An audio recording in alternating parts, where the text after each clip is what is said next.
वक्रतुंड महाकाय सूर्यकोटि समप्रभा निर्विघ्नं कुरु मे देव सर्वकार्येषु सर्वदा।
आज हम शुरू करने जा रहे हैं चैप्टर 6 अध्याय 6 जिसका नाम है त्रिभुज यानी ट्राइंगल। सबसे पहले हमारे दिमाग में सवाल आता है कि त्रिभुज या ट्राइंगल कहते किसको हैं, त्रिभुज या ट्राइंगल होता क्या है। देखिए, तीन भुजाओं से, तीन रेखाखंडों से, तीन लाइन सेगमेंटों से, तीन रेखाखंडों से या तीन भुजाओं से बनी बंद आकृति, क्लोज्ड फिगर, तीन भुजाओं से बनी, तीन रेखाखंडों से बनी बंद आकृति को हम त्रिभुज कहते हैं। त्रिभुज देखने में किस तरह का नजर आता है? इस तरह का। ठीक है। त्रिभुज की परिभाषा क्या है?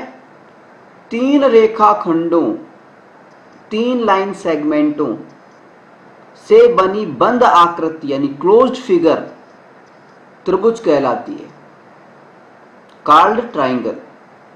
ठीक है।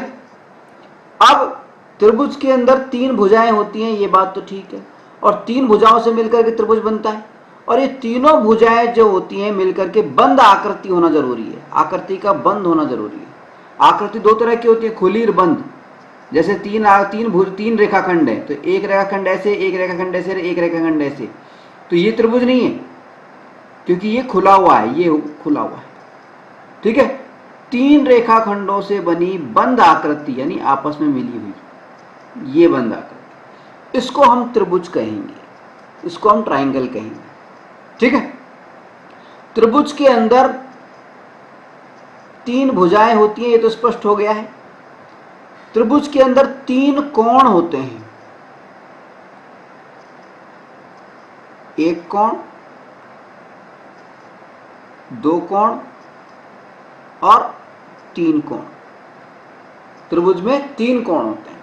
अब कोण क्या होता है इसके बारे में चर्चा अभी हम करेंगे, लेकिन फिलहाल ये इतना बता दें कि त्रिभुज में तीन कोण पाए जाते हैं, तीन कोण पाए जाते हैं। ठीक है। और त्रिभुज के अंदर तीन शीर्ष पाए जाते हैं यानी वर्टेक्स। ये शीर्ष मैं नाम लिख देता हूं इनों के। इस शीर्ष का नाम लिख रहा हूं मैं ए, इस शीर्ष का मान लीजिए हमने लिख दिया बी, और इसका नाम लिख दिया सी। त्रिभुज के अंदर 3 भुजाएं, 3 कोण और 3 शीर्ष यानी वर्टेक्स पाए जाते हैं। ठीक है, अब त्रिभुज के जो वर्टेक्स हैं इनको जैसे हमने ए बी सी लिख दिया, तो भुजाओं को कैसे लिखेंगे? पहली भुजा को हम लिखेंगे, पहली भुजा, 3 भुजाएं हैं ना, तो भुजाओं को कैसे लिख रहे हैं हम देखिए, लिखने का तरीका देखिए। भुजा ए बी, ये वाली जो भुजा है इसको ए बी लिख देंगे, और ये वाली जो भुजा है दूसरे नंबर की, इसको ए सी लिख देंगे, ए से सी तक, शीर्ष ए से, वर्टेक्स ए से वर्टेक्स सी तक। ठीक है, और तीसरी जो भुजा है उसको हम बी सी लिख देंगे। सी बी भी उल्टा भी लिख सकते हैं, सी बी, लेकिन हम अभी सब जगह सी ऐसा लिख रहे हैं, B C, B C, B से सी। ठीक है, तो ये तो हो गया भुजाओं को लिखने का तरीका। ठीक है, हमने बताया कि त्रिभुज में 3 शीर्ष होते हैं और हमने लिखा भी यहां पर ए बी सी। त्रिभुज को लिखने का तरीका क्या होता है? त्रिभुज का चिन्ह होता है, संकेत रूप में जब हम त्रिभुज लिखते हैं तो उसका चिन्ह होता है इस तरह से, छोटा त्रिभुज बना देते हैं, ये है त्रिभुज। अब इस त्रिभुज का नाम अगर हमें लिखना है तो तीनों शीर्षों को क्रम से लिखना है हमें। इसको हम लिख सकते हैं त्रिभुज ए बी सी, ए शीर्ष, बी शीर्ष, सी शीर्ष, या फिर इसका नाम इस तरह से लिख सकते हैं त्रिभुज बी सी ए, या इसको लिख सकते हैं त्रिभुज सी ए बी। ठीक है, किसी भी तरह से हम लिख सकते हैं। ठीक है, तो त्रिभुज को लिखने का जो संकेत है वो समझ लें आप, ये जो चिन्ह है ये त्रिभुज का चिन्ह है, इसको हम बोलते हैं त्रिभुज। ठीक है, अब त्रिभुज के जो कोण हैं, कोणों को लिखने का तरीका देख लें एक बार। ठीक है, त्रिभुज के कोणों को कैसे लिखेंगे? जैसे मान लीजिए ये जो ए शीर्ष पर ये जो कोण बन रहा है, अगर इस कोण नंबर 1 को हमें लिखना है तो हम इसको कैसे लिखेंगे? कोण का चिन्ह होता है ये वाला, थोड़ी देर बाद में हम फिर से चर्चा करेंगे। कोण का चिन्ह होता है ये वाला, कोण यहां से शुरू करेंगे, जो जिस शीर्ष पे कोण बन रहा है उस शीर्ष को बीच में लिखते हैं, बीच में रखते हैं, और उसके दोनों तरफ 2 शीर्ष लिख देते हैं। इसको हम सी, इधर बी लिख सकते हैं, या फिर इसको हम लिख सकते हैं कोण ए को तो बीच में ही रखना है हमें, बी इधर रख दो, सी, तो इसको हम बोल सकते हैं कोण सी ए बी या बी ए सी। कैसे? सी सी ए बी या बी ए सी, दोनों ही इसको हम बोल सकते हैं। ठीक है, तो कोण इसको तो लिख देंगे हम सी ए बी या बी ए सी। ठीक है, बी पर जो कोण बन रहा है उसमें कोण बी को बीच में रखना है, बी शीर्ष को जिस पर कोण बन रहा है, और बाकी के जो शीर्ष हैं ए और सी उनको अपनी मर्जी से ए सी इधर लिख सकते हैं, या फिर दूसरी स्थिति ये हो सकती है कि बी को बीच में रखा, सी को इधर ले लिया, ए को इधर ले लिया। ठीक है, इस तरह से लिख सकते हैं। इसी तरह से जो सी शीर्ष पर ये वाला जो कोण बना है, ये तीसरे नंबर का जो कोण बना है, बी वाले की तो हमने बात कर ली, दूसरे नंबर की, तीसरे नंबर पर जो कोण बना है इसको हम कैसे लिख सकते हैं? इसको हम लिख सकते हैं, सी को तो बीच में लिख दिया, ठीक है, और दोनों शीर्ष जो बाकी के बचे, वर्टेक्स बचे ए और बी, उसको ए पहले लिख दिया, बी बाद में लिख दिया, कोण का चिन्ह लगा दिया। इसी तरह से इसको लिख सकते हैं कोण सी, इसको बी इधर लिख दिया, इसको ए लिख दिया, तो इसको हम कोण बी सी ए बोल सकते हैं या ए सी बी बोल सकते हैं। बीच में जो वर्टेक्स चिन्ह है, जो वर्ड है हमारा, वर्ण है, अल्फाबेट है, उस पर, इसका मतलब है उस पर कोण बन रहा है। ठीक है, तो हमने बताया कि 3 भुजाओं से, 3 रेखाखंडों से बनी बंद आकृति त्रिभुज कहलाती है, और त्रिभुज के अंदर 3 शीर्ष होते हैं, 3 वर्टेक्स होते हैं, उसकी 3 भुजाएं होती हैं, साइड्स होती हैं, और उसके 3 कोण होते हैं, 3 एंगल होते हैं। और त्रिभुज को हम प्रदर्शित कैसे करते हैं? इस तरह के चिन्ह से प्रदर्शित करते हैं।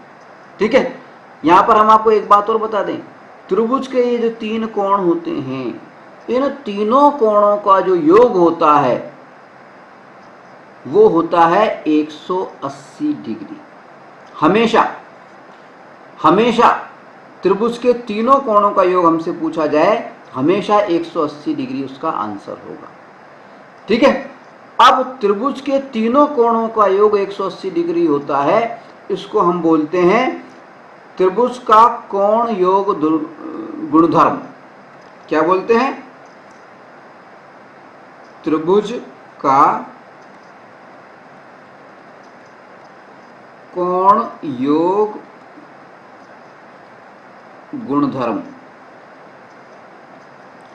त्रिभुज का कोण योग गुणधर्म। त्रिभुज का कोण योग गुणधर्म क्या है कि त्रिभुज के तीनों कोणों का योग 180 डिग्री होता है।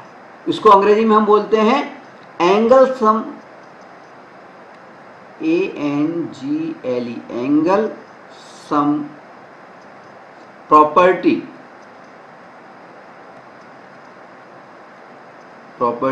Of A triangle, TRIANGLE, angle sum property of A triangle. त्रिभुज का कोण योग गुणधर्म। त्रिभुज का कोण योग गुणधर्म क्या है कि त्रिभुज के तीनों कोणों का योग 180 डिग्री होता है। ये हमें याद रखना है, कई बार काम आएगा हमारे ये। ठीक है, त्रिभुज पर चर्चा को आगे बढ़ाने से पहले आइए हम थोड़ी सी चर्चा करते हैं कोण पर, यानी एंगल पर और कोणों के प्रकारों पर।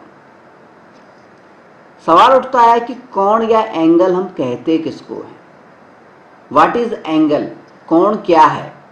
तो देखिए, जब किसी एक ही बिंदु से, किसी एक ही पॉइंट से दो किरणें यानी दो रेज निकलती हैं तो उन किरणों के बीच की जो दूरी होती है उसको हम कोण कहते हैं।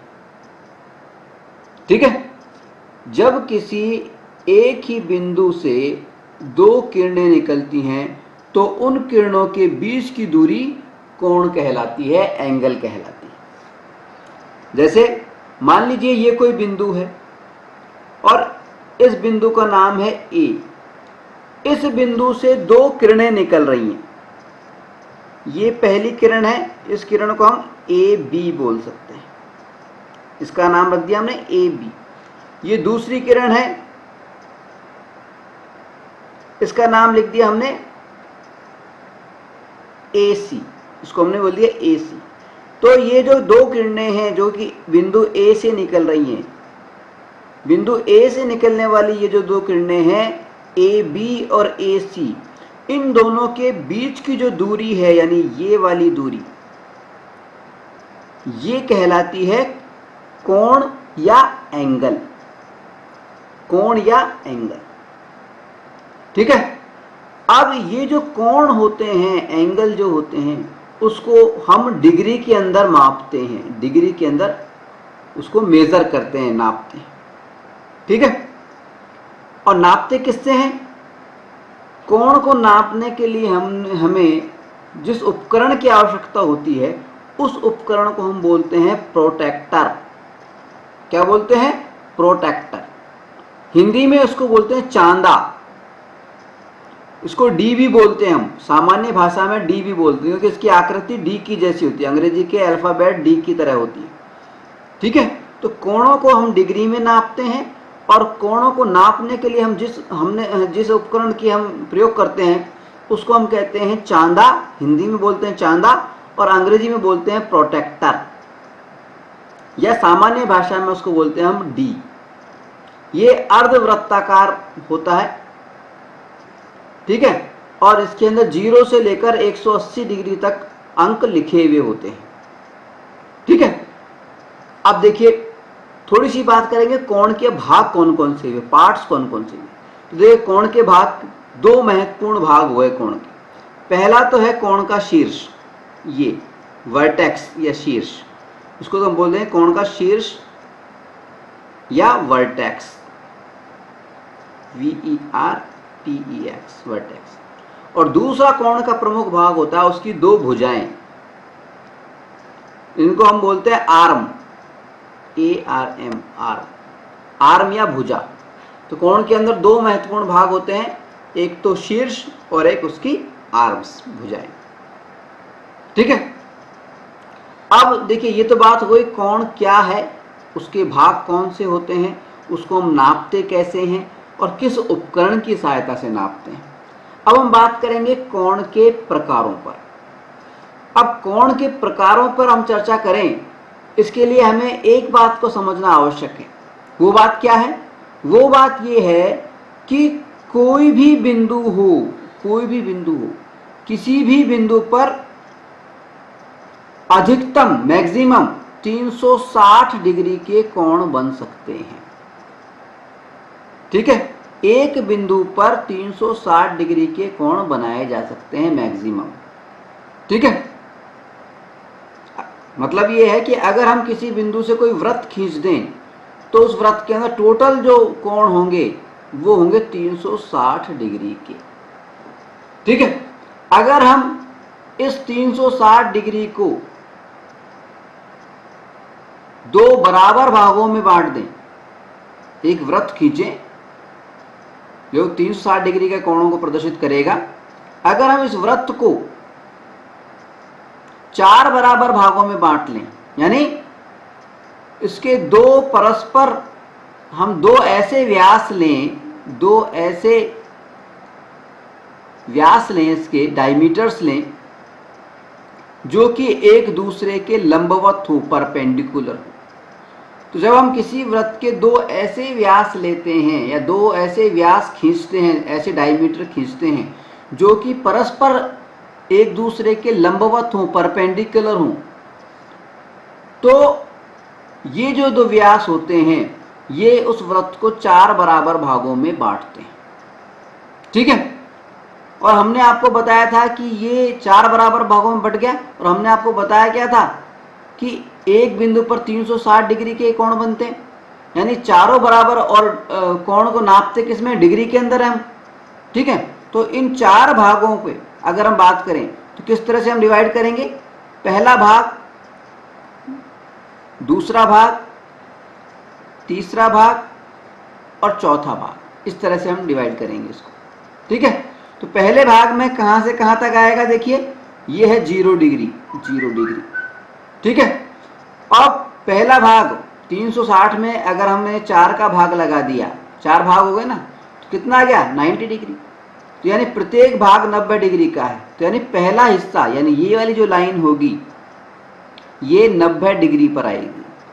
ठीक है, फिर अगली जो लाइन होगी, ये वाली लाइन, ये कितने पे आएगी, 180 डिग्री पर। 90 में 90 और जोड़ दो तो 180 डिग्री हो गई।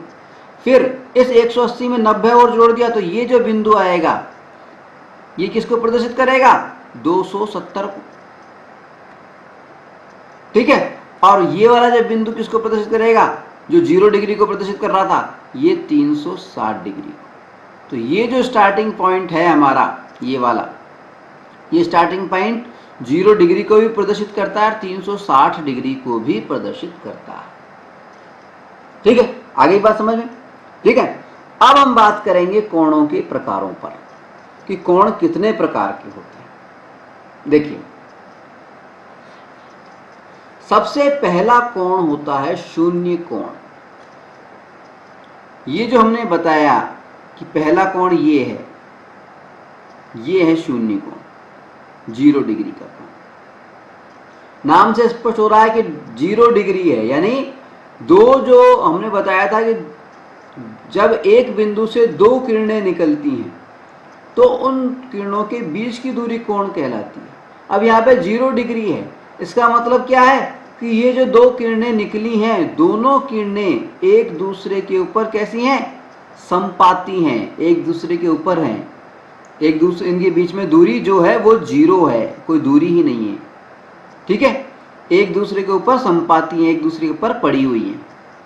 ठीक है, आगे बात समझ में, यानी इन दोनों के बीच में कोई दूरी ही नहीं है। ठीक है, दूसरा होता है न्यून कोण। देखिए, 0 डिग्री से और 90 डिग्री के बीच में 0 डिग्री से ज्यादा और 90 डिग्री से कम। कितना?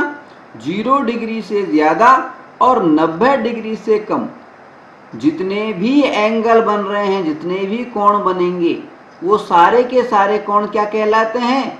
न्यून कोण। अंग्रेजी में इसको बोलते हैं एक्यूट एंगल। न्यून कोण या एक्यूट एंगल। तो न्यून कोण या एक्यूट एंगल क्या होते हैं?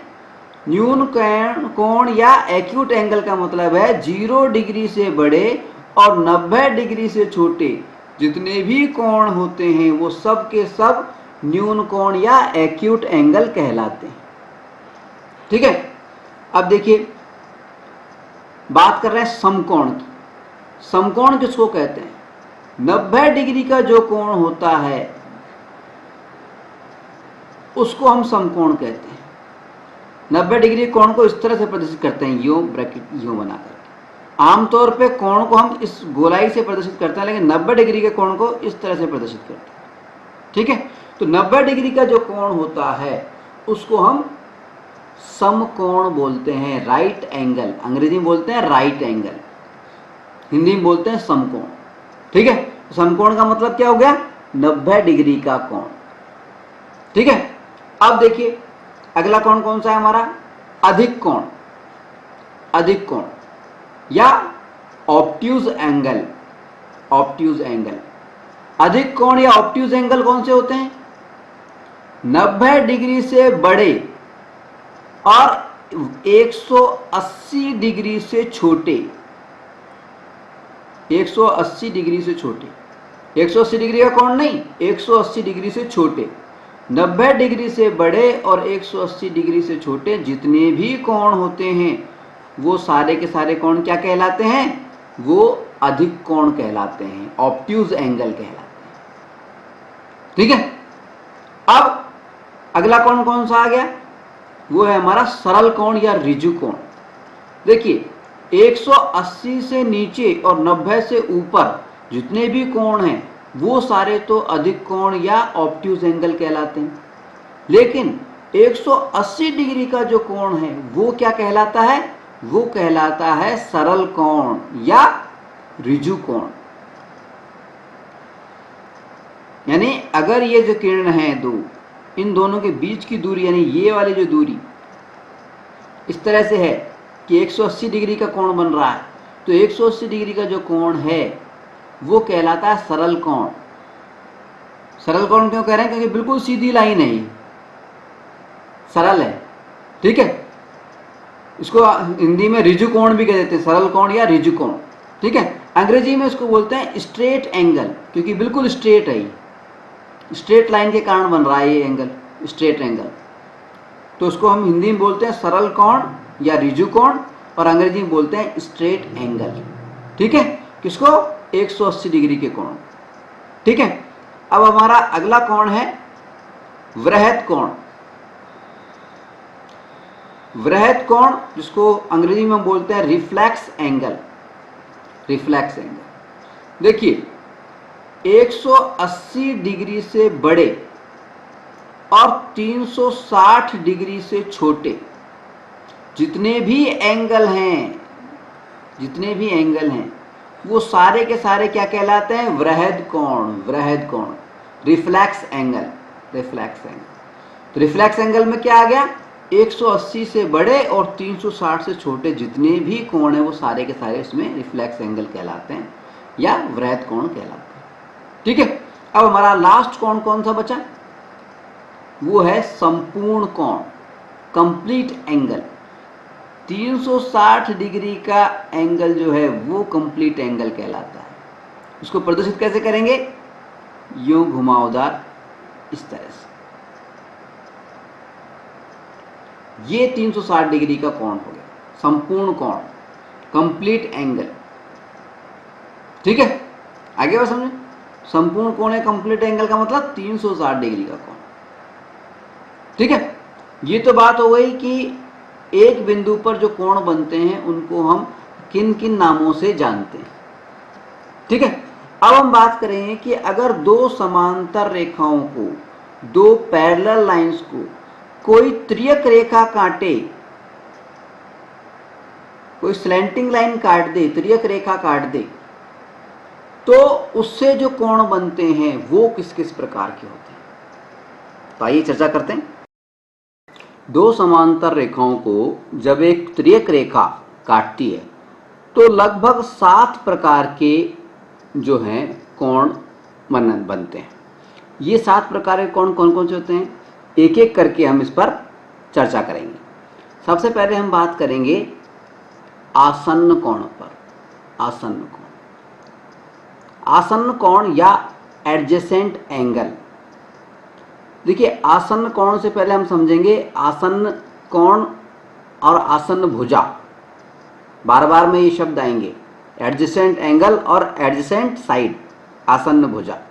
तो देखिए, आसन्न कोण और आसन्न भुजा का क्या मतलब है। आसन्न भुजा का मतलब होता है ऐसी दो भुजाएं जिनका शीर्ष जो है, जिनका वर्टेक्स जो है वो कॉमन हो, उभयनिष्ठ हो, समान हो। ठीक है, ऐसी दो भुजाएं जिनका वर्टेक्स, जिनका शीर्ष समान हो, उभयनिष्ठ हो या कॉमन हो, उसको हम कहते हैं आसन्न भुजाएं। ठीक है, इसी तरह आसन्न कोण किसको कहते हैं।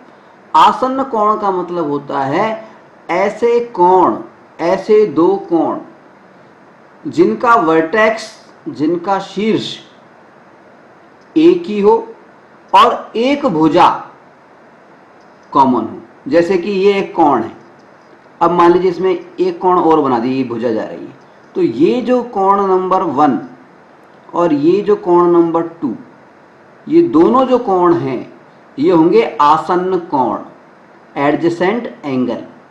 आसन्न कोण का मतलब क्या हुआ, इस कोण का वर्टेक्स जो है, शीर्ष जो है वो उभयनिष्ठ है, कॉमन है, समान है दोनों कोणों का, और इसकी एक भुजा जो है कोण की, एक आर्म जो है कोण की, एंगल की, वो भी उभयनिष्ठ है। जैसे ये वाली, ये कॉमन है, ये इस वाले एंगल में भी है, इस वाले एंगल में भी है। ठीक है, तो आसन्न कोण का मतलब क्या हुआ, ऐसा कोण, ऐसे दो कोण जिनका शीर्ष, जिनका वर्टेक्स और एक भुजा, एक साइड उभयनिष्ठ हो, कॉमन हो, समान हो। ठीक है, तो ये तो बात हो गई आसन्न कोण की। अब जब दो समांतर रेखाओं को एक तिर्यक रेखा ने काटा तो दो कोण जो आसन्न कोण बने वो कौन कौन से हुए। देखिए, अगर इस चित्र को हम देखें तो आसन्न कोण कौन कौन से हुए। आसन्न कोण में हमने कहा था कि दो कोणों का शीर्ष एक होता है, तो ये देखिए 1 और 2, इन दोनों का शीर्ष यहां पर है, इसको ए मान लेते हैं, ए, और एक भुजा, इसको हम बी मान लेते हैं। तो ए बी, ये भुजा हो गई और ये शीर्ष हो गया। तो आसन्न कोण कौन से हो गए, 1 और 2, ये जो दो कोण हैं ये आसन्न कोण हो गए। ठीक है, ये और ये 1 और 2 ये आसन्न कोण हो गए। इसी तरह से 3 और 4 ये भी आसन्न कोण हो गए। ठीक है, इसी तरह से इधर यहां पे देखें 5 और ये 6 ये आसन्न कोण है। ठीक है, और 7 और 8, 7 और 8, इसको 7 मानो, इसको 8 मानो, 7 और 8, 7 और 8 ये भी आसन्न कोण है। ठीक है, तो आसन्न कोण या एडजेसेंट एंगल का मतलब होता है ऐसे दो कोण जिनका शीर्ष, जिनका वर्टेक्स और एक भुजा और एक साइड जो उभयनिष्ठ हो, कॉमन हो, समान, वो आसन्न कोण या एडजेसेंट एंगल कहलाते हैं। आसन्न भुजा का क्या मतलब है, एडजेसेंट साइड का क्या मतलब है। आसन्न भुजा का मतलब, एडजेसेंट साइड का मतलब है ऐसी दो भुजाएं जिनका शीर्ष समान, उभयनिष्ठ हो, कॉमन हो। ठीक है, तो ये तो बात हो गई हमारी आसन्न कोण की। ठीक है, अब पहचान जाएंगे ना आसन्न कोण कौन कौन से। देखिए, अब मैं पूछता हूं आसन्न कोण कौन से। तो देखिए, दो समांतर रेखाओं को एक तिर्यक रेखा काट रही है, लाल वाली तिर्यक रेखा है। ठीक है, इसमें आसन्न कोण बताने हैं। तो आसन्न कोण कौन कौन से हो गए? देखिए, आप अगर बात करें 1 और 2, 1 और 2 इन दोनों कोणों की बात करें तो ये भी आसन्न कोण है। अगर हम 1 और 4 इस तरह से बात करें, ये वाला और ये वाला, ये भी आसन्न कोण है। 2 और 3 ये बात करें तो ये भी आसन्न कोण है। ठीक है, यानी देखिए 1 और ये 2 ये आसन्न कोण हो गए। ठीक है, और 3 और 4 ये आसन्न कोण हो गए। ठीक है, इसके अलावा 1 और 4 ये भी आसन्न कोण है, और 2 और 3 ये भी आसन्न कोण है। समझ में आ रही बात?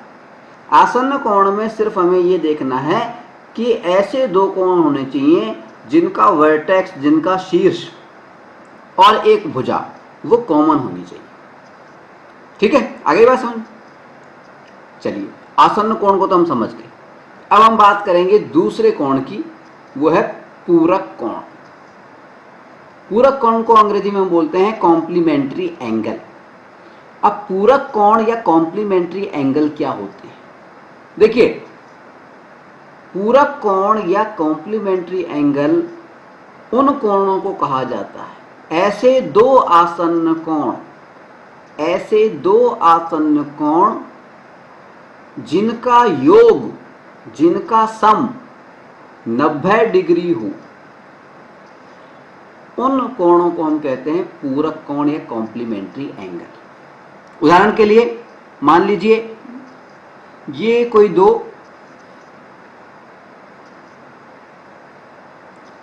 कोण है, एक कोण है ये वाला नंबर 1 और एक कोण है ये वाला नंबर 2।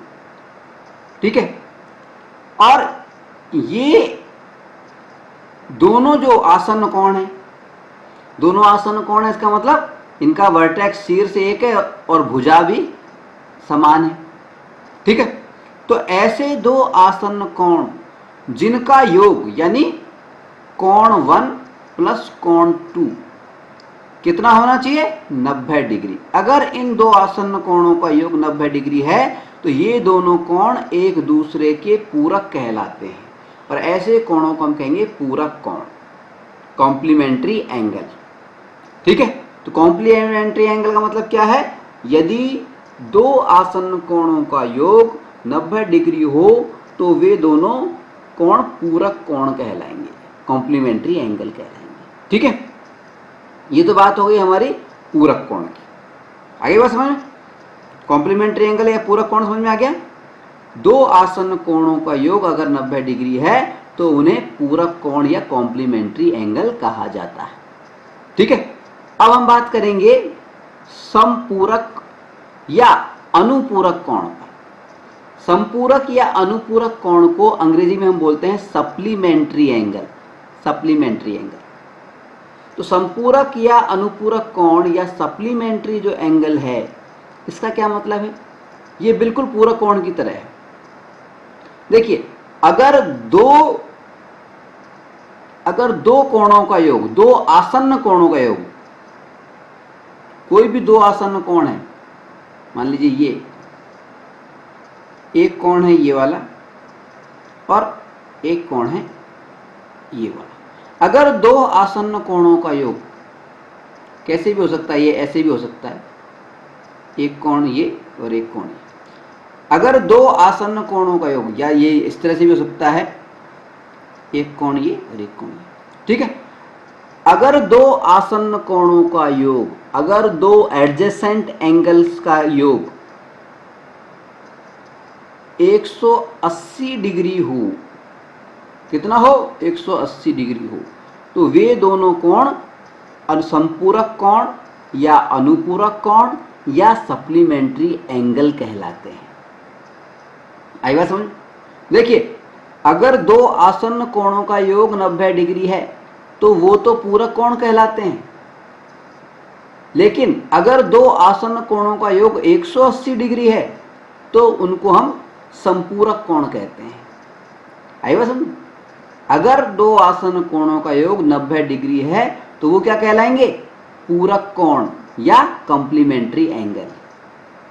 और अगर दो आसन्न कोणों का, दो एडजेसेंट एंगल्स का सम योग 180 डिग्री है तो वो क्या कहलाएंगे? संपूरक कोण, सप्लीमेंट्री एंगल। आगे बात समझे? ठीक है, चलिए आगे बढ़ते हैं। अब हम बात करेंगे संगत कोण की, कॉरस्पॉन्डिंग एंगल।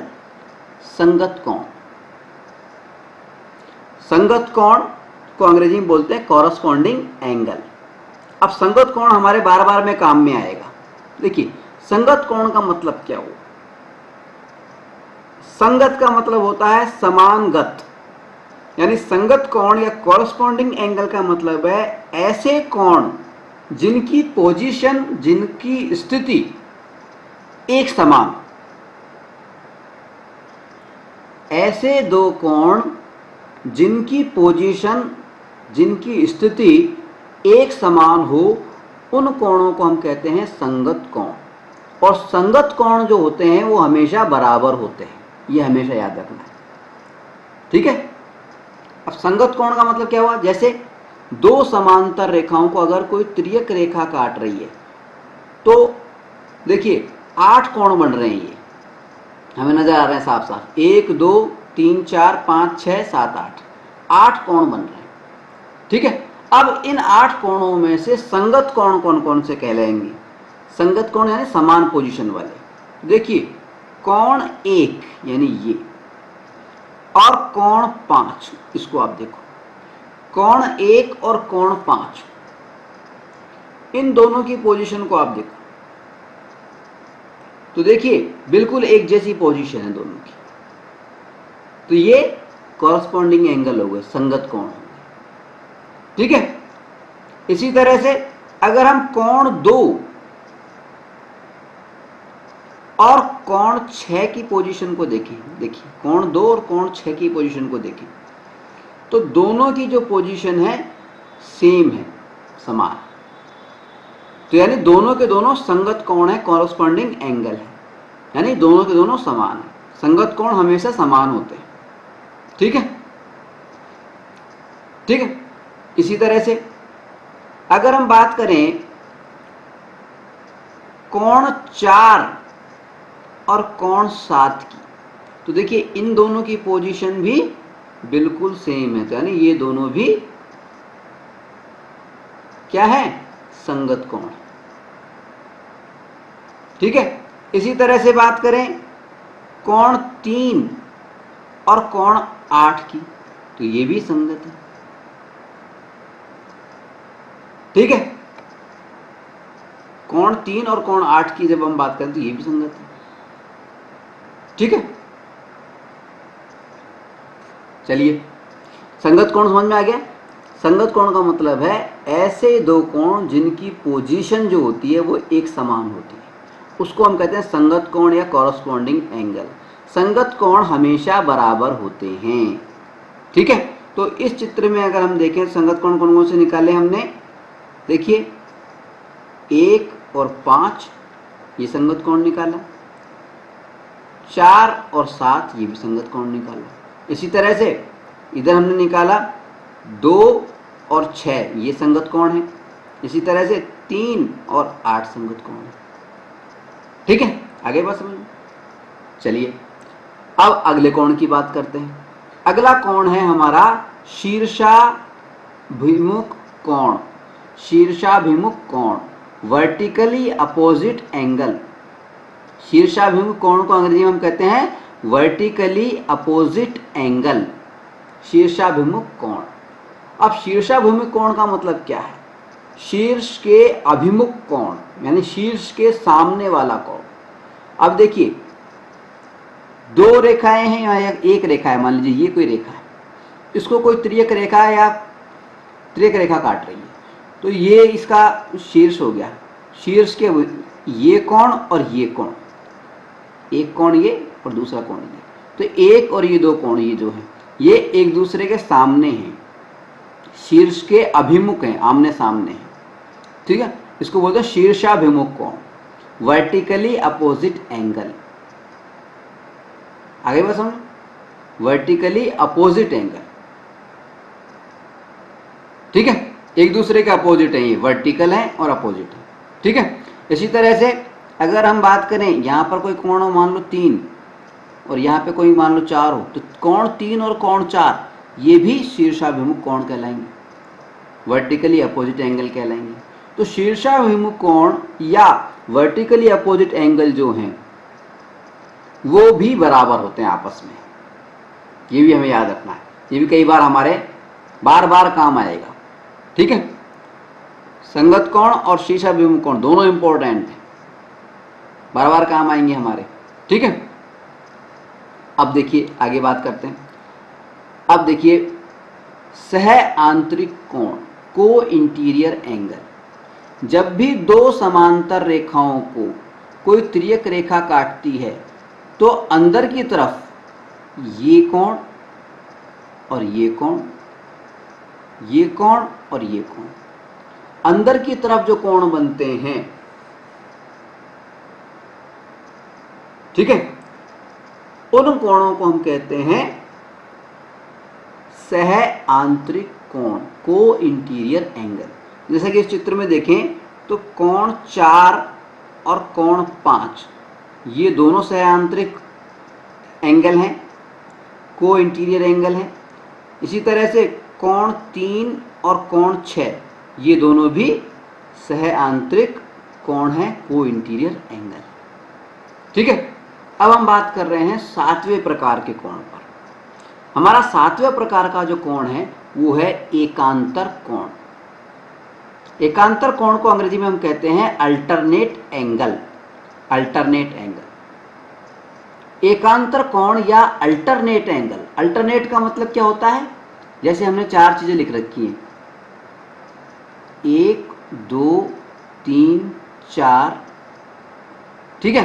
तो अल्टरनेट का मतलब क्या हुआ, एक छोड़ करके एक, एक छोड़ करके एक, यानी इसको ले लिया तो इसको छोड़ दिया, फिर इसको ले लिया इसको छोड़ दिया, तो 1 और 3 ये अल्टरनेट हो गए, ठीक है।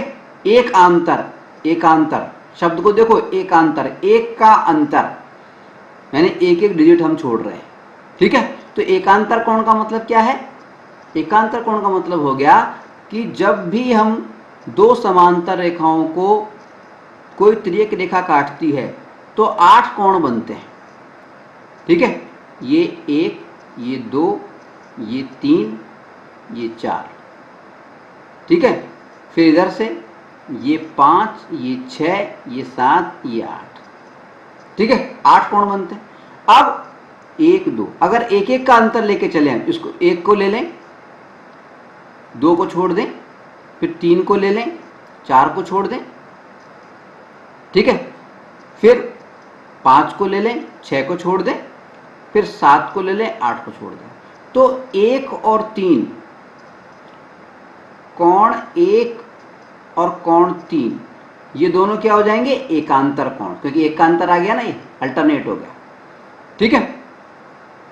आगे बात समझे। और 2 और 4 ये भी एकांतर कोण हो गए, 2 और 4 ये भी एकांतर कोण हो गए, ठीक है। आगे भी समझे। तो एकांतर कोण या अल्टरनेट एंगल आप समझ गए। एकांतर कोण भी आपस में बराबर होते हैं, ये भी हमें याद रखना है। संगत कोण भी आपस में बराबर होते हैं, कोरस्पॉन्डिंग एंगल भी बराबर होते हैं, और शीर्षाभिमुख कोण यानी वर्टिकली अपोजिट एंगल जो होते हैं वो भी आपस में बराबर होते हैं। इसी तरह से जो एकांतर कोण है, अल्टरनेट एंगल है, वो भी आपस में बराबर होते हैं। अब अल्टरनेट एंगल जो हैं वो भी 2 प्रकार के होते हैं। कौन कौन से, एक तो आंतरिक एकांतर कोण, एक होता है बाह्य एकांतर कोण। अल्टरनेट इंटीरियर एंगल और अल्टरनेट एक्सटीरियर एंगल, ठीक है। यानी आंतरिक और बाह्य की बात हो रही है। तो आंतरिक एकांतर कोण का मतलब क्या हुआ, देखिए इस चित्र को हम देखें, जो अंदर की तरफ बने, तो अगर दो समांतर रेखाओं को एक तिर्यक रेखा काट रही है, तो अगर आंतरिक एकांतर कोण की बात हो रही है तो देखिए इसमें ये वाला कोण और ये वाला कोण, देखो अंदर की तरफ 4 कोण बन रहे हैं, 1 2 3 4, 4 कोण बन रहे हैं अंदर की तरफ, ये आंतरिक कोण है चारों के चारों। तो आंतरिक जो कोण है इसमें एकांतर एक एक का अंतर डालना है। 4 का ले लिया, 3 का छोड़ दिया, 6 का ले लिया, 5 का छोड़ दिया। तो 4 और 6 ये जो हैं, देखो जेड की सी आकृति बनती है, जेड की सी, ठीक है। तो 4 और 6 जो हैं ये एकांतर कोण हो गए, आंतरिक एकांतर कोण, अल्टरनेट इंटीरियर एंगल, आंतरिक। इसी तरह से 3 और ये जो 5 है ये भी आंतरिक एकांतर कोण हो गए, ठीक है। ये तो बात हो गई आंतरिक एकांतर कोण की। अगर बाह्य एकांतर कोण की बात करें, हम बाह्य एकांतर कोण की बात करें तो देखिए 4 एंगल बाहर बन रहे हैं, 1 2 3 4, ठीक है।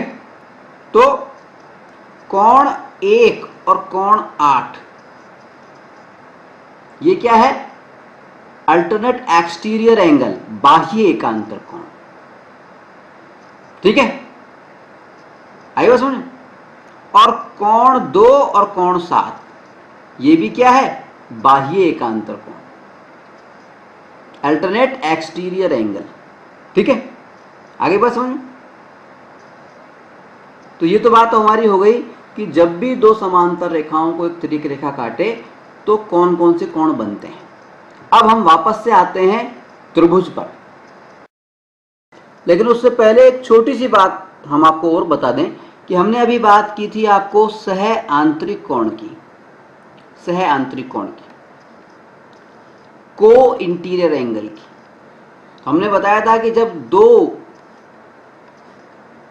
समांतर रेखाओं को, पैरेलल लाइंस को एक तिर्यक रेखा काटती है तो आंतरिक रूप से 4 कोण बनते हैं, ये और ये, ठीक है। इनको हम कहते हैं, और ये जो है देखिए एक ही साइड में अंदर की तरफ 4 कोण बने, जिनमें से एक ही साइड में 1 और 2 और 3 और 4, एक साइड के ये जो कोण है, कोण 1 और कोण 2, जैसा कि इस चित्र में बताया कोण 4 और कोण 5, ये आंतरिक सह आंतरिक कोण कहलाते हैं।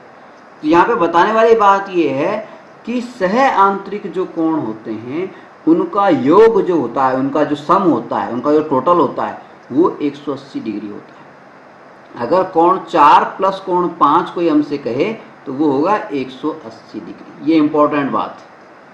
सह आंतरिक कोणों का जो योग होता है वो कितना होता है, 180 डिग्री। आगे बात समझ। 3 और 6 इनका जो करेंगे तो भी 180 डिग्री हो, ठीक है। तो जब भी सह आंतरिक कोण हो तो उनका टोटल, अगर हमें एक कोण दे रखा है, मान लीजिए ये कोण 1 की वैल्यू मान लीजिए हमें 80 दे रखी है, तो कोण 2 जो होगा वो 100 डिग्री का होगा। क्यों? क्योंकि सह आंतरिक जो कोण होते हैं उनका योग कितना होता है, 180 डिग्री होता है। इस बात को हमें याद रखना है, और जब भी हमें सवाल में किसी में आवश्यकता पड़े तो उसका प्रयोग करना है, ठीक है। चलिए अब आगे बढ़ते हैं और बात करते हैं एक बार फिर से त्रिभुज पर। त्रिभुज के बारे में हम आपको बता चुके हैं कि 3 रेखाखंडों से बनी बंद आकृति, क्लोज्ड फिगर, वो त्रिभुज कहलाता है। अब हम बात करेंगे त्रिभुज के प्रकारों पर, टाइप्स ऑफ ट्राइंगल्स पर। देखिए जब भी हम बात करते हैं त्रिभुज के प्रकार की तो 2 आधारों पर हम त्रिभुज का वर्गीकरण करते हैं, क्लासिफिकेशन करते हैं, बंटवारा करते हैं। पहला आधार है भुजाओं के आधार पर और दूसरा आधार है कोणों के आधार पर। पहले हम बात कर रहे हैं कि भुजाओं के आधार पर त्रिभुज कितने प्रकार के होते हैं, ठीक है। तो यदि हम बात करें भुजाओं के आधार पर त्रिभुज के प्रकारों की, तो भुजाओं के आधार पर त्रिभुज 3 प्रकार के होते हैं। नंबर 1 विषम बाहु त्रिभुज, स्केलेन ट्राइंगल। नंबर 2 समद्विबाहु त्रिभुज यानी आइसोसेलस ट्राइंगल। और नंबर 3 समबाहु त्रिभुज यानी इक्विलेटरल ट्राइंगल, ठीक है। देखिए विषम बाहु जो त्रिभुज है, स्केलेन जो ट्राइंगल है, विषम बाहु जो त्रिभुज है, स्केलेन जो ट्राइंगल है, वो किसको कहते हैं? नाम से स्पष्ट हो रहा है, विषम बाहु। ऐसा त्रिभुज जिसकी जो बाहु है, यानी जिसकी जो भुजाएं हैं, जिसकी जो साइड्स हैं, वो विषम है, यानी अलग अलग है, भिन्न भिन्न है। ठीक है, ठीक है।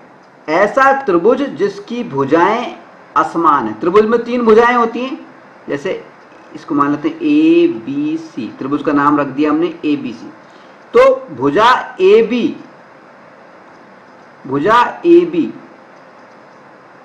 और भुजा ए सी और भुजा बी सी, ये तीनों भुजाएं आपस में क्या है? विषम है, बराबर नहीं है। ठीक है, तो ऐसा त्रिभुज जिसकी तीनों भुजाएं और तीनों कोण, भुजाएं असमान होंगी तो कोण भी असमान होंगे। तो ऐसा त्रिभुज जिसकी तीनों भुजाएं और तीनों कोण, तीनों भुजाएं असमान हो, उसको हम कहते हैं विषम बाहु त्रिभुज या स्केलेन ट्राइंगल। स्केलेन अंग्रेजी में बोलते हैं scalene,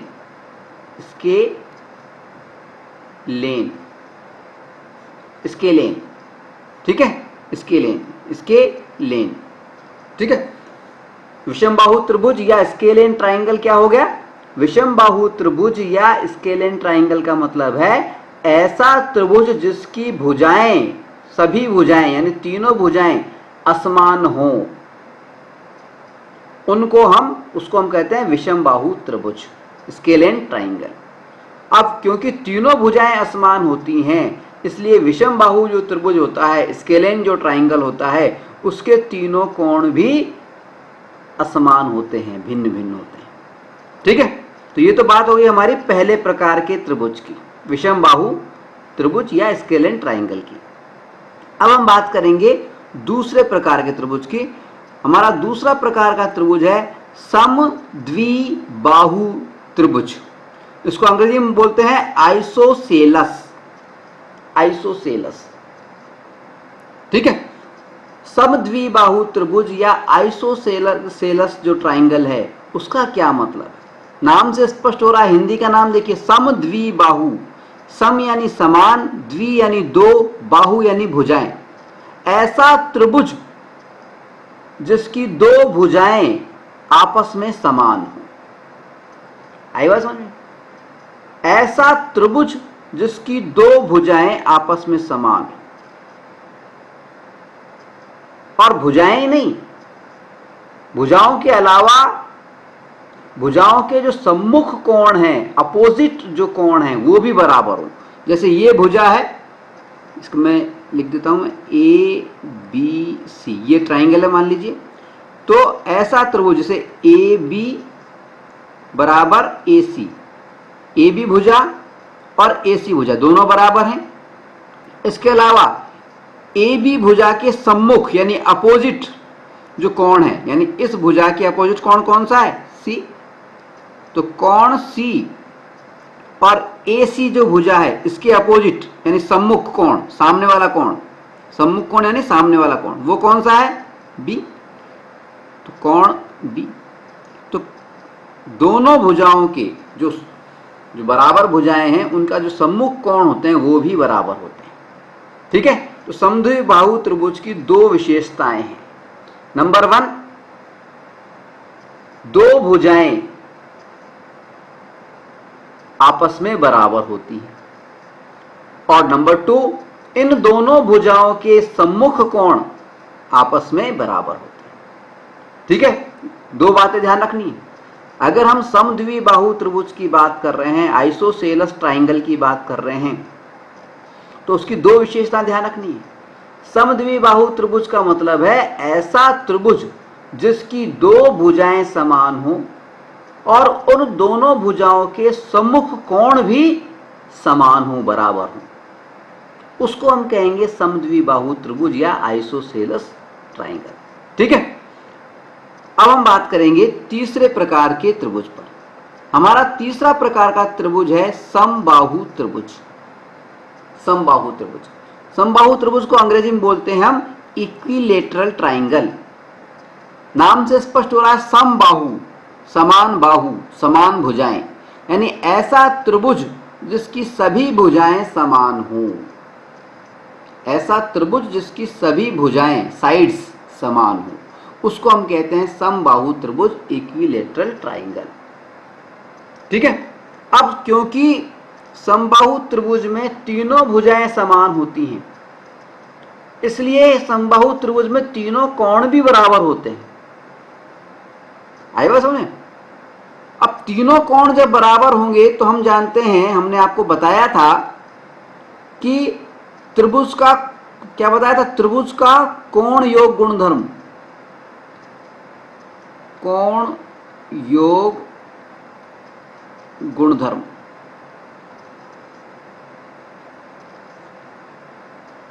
angle sum property of A triangle.